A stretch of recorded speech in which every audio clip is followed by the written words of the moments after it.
Assalamualaikum warahmatullahi wabarakatuh. Halo teman-teman, perkenalkan nama saya Ike Hartining Tias, NPM A1A019091, kelas 6C, Prodi Pendidikan Bahasa Indonesia dengan dosen pengampu Bapak Wisman MPD. Di sini saya akan membahas mengenai fungsi sastra, yang mana di dalamnya terdapat fungsi sastra secara intrinsik dan fungsi sastra secara ekstrinsik. Yang pertama adalah fungsi sastra. Sumarjo dan Saini tahun 1997 halaman 3-4 menyatakan bahwa sastra adalah ungkapan pribadi manusia yang berupa pengalaman, pemikiran, perasaan, ide, semangat, keyakinan dalam suatu bentuk gambaran konkret yang membangkitkan pesona dengan alat bahasa. Secara umum, sastra mempunyai dua manfaat atau fungsi utama sebagaimana dikemukakan oleh Horatius, yaitu dulce et utile, dalam bahasa Latin sweet and useful. Dulce yang berarti sangat menyenangkan atau kenikmatan, sedangkan utile yang berarti isinya bersifat mendidik. Yang kedua yaitu mengenai fungsi sastra secara intrinsik. Dalam Tarigan tahun 2011 terdapat 6 fungsi intrinsik sastra terhadap anak. 6 fungsi tersebut yakni 1. Sastra memberikan kesenangan, kegembiraan, dan kenikmatan kepada anak-anak. 2. Sastra dapat mengembangkan imajinasi anak dan membantu anak dalam mempertimbangkan dan memikirkan alam, insan, pengalaman, atau gagasan dengan berbagai cara. 3. Sastra dapat memberikan pengalaman-pengalaman baru yang seolah-olah dialami sendiri oleh para anak. 4. Sastra dapat mengembangkan wawasan para anak menjadi perilaku insani. 5. Sastra dapat menyajikan serta memperkenalkan kesemestaan pengalaman kepada anak. 6. Sastra merupakan sumber utama bagi penerusan warisan dari satu generasi ke generasi selanjutnya. Materi selanjutnya yaitu fungsi sastra secara ekstrinsik. Selain nilai intrinsik yang telah disebutkan, karya sastra juga bernilai ekstrinsik yang bermanfaat untuk perkembangan anak, terutama dalam hal 1. Perkembangan bahasa. Perkembangan bahasa anak berjalan secara bertahap, seiring dengan perkembangan fisik dan pikirannya.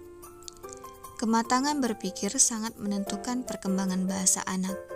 Demikian pula sebaliknya. Perkembangan bahasa sangat menentukan kematangan berpikir anak. Dirgayasa tahun 2011. Anak-anak yang biasa membaca bacaan, maka akan dapat memperoleh bahasa, seperti kosakata dan kalimat. Lebih banyak dan lebih cepat jika dibandingkan dengan anak-anak lainnya. 2. Perkembangan kognitif. Anak-anak lebih suka membaca hanya untuk mencari kesenangan. Niat awal untuk mencari kesenangan dapat dijadikan sebagai jembatan untuk melatih dan membiasakan anak bergelut dengan dunia buku. Jika anak telah terbiasa membaca bacaan anak, maka akan merangsang kebiasaan atau hobinya untuk membaca buku-buku pelajaran dan buku-buku umum lainnya.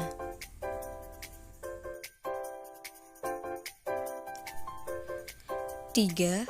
Perkembangan kepribadian. Kebiasaan memahami bacaan tentu akan sangat membantu perkembangan intelektual atau kognisi anak. Dengan demikian, karya sastra dapat membantu perkembangan psikologi atau kejiwaan anak untuk lebih sensitif terhadap berbagai fenomena kehidupannya. 4. Perkembangan sosial.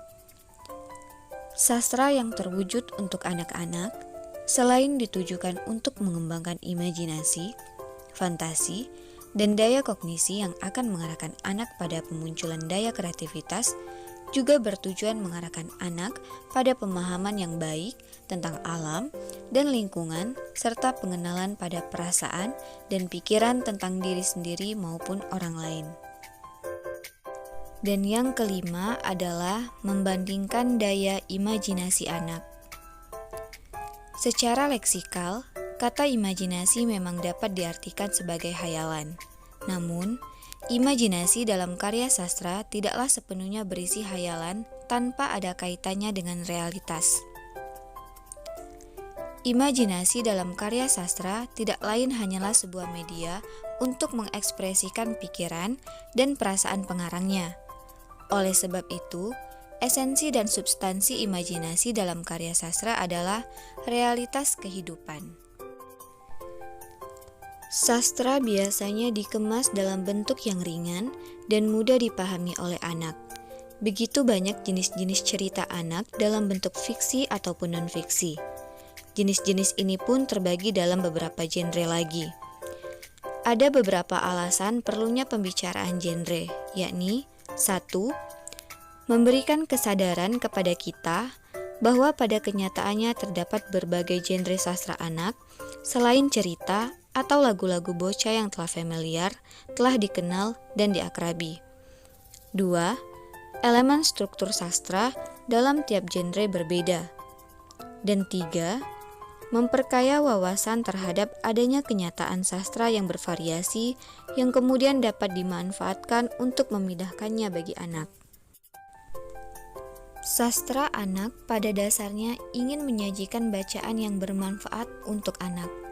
Untuk mewujudkan tujuan tersebut, maka ada ideologi yang akan disampaikan penulis. Ideologi-ideologi dari penulis bertujuan untuk menanamkan nilai-nilai atau value dalam kehidupan. Penyampaian ideologi untuk anak membutuhkan cara tersendiri karena sastra anak adalah bacaan untuk anak-anak sehingga membutuhkan perhatian yang khusus. Cara untuk menyampaikan ideologi kepada anak harus diperhatikan oleh penulis.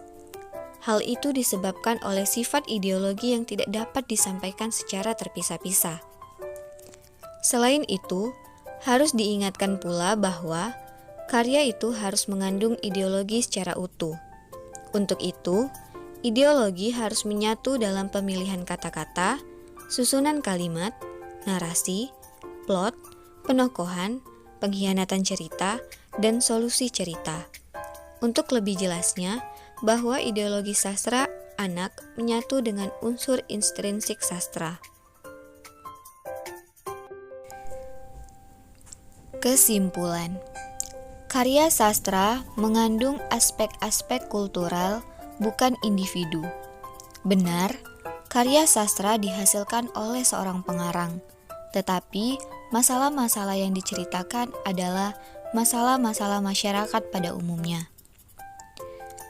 Berbagai jenis karya sastra diantaranya yakni prosa fiksi atau cerpen dan novel, puisi, dan drama.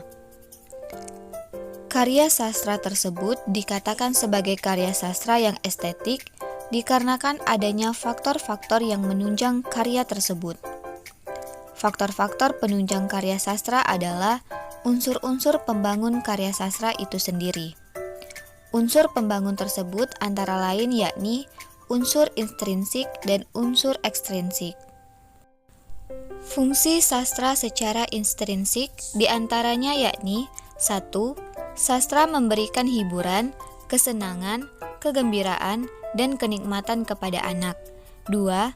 Sastra dapat mengembangkan imajinasi anak. 3. Sastra dapat memberikan pengalaman-pengalaman baru yang seolah-olah dialami oleh anak. 4. Sastra dapat mengembangkan wawasan para anak. 5. Sastra dapat menyajikan serta memperkenalkan kesemestaan pengalaman kepada anak. Dan 6. Sastra merupakan sumber utama bagi penerusan warisan dari satu generasi ke generasi selanjutnya. Dan fungsi sastra secara ekstrinsik diantaranya yakni 1. perkembangan bahasa, 2. Perkembangan kognitif, 3. Perkembangan kepribadian, 4. Perkembangan sosial, dan 5. Membangkitkan daya imajinasi anak. Baiklah, itulah tadi pemaparan materi dari saya. Semoga bermanfaat. Terima kasih. Wassalamualaikum warahmatullahi wabarakatuh.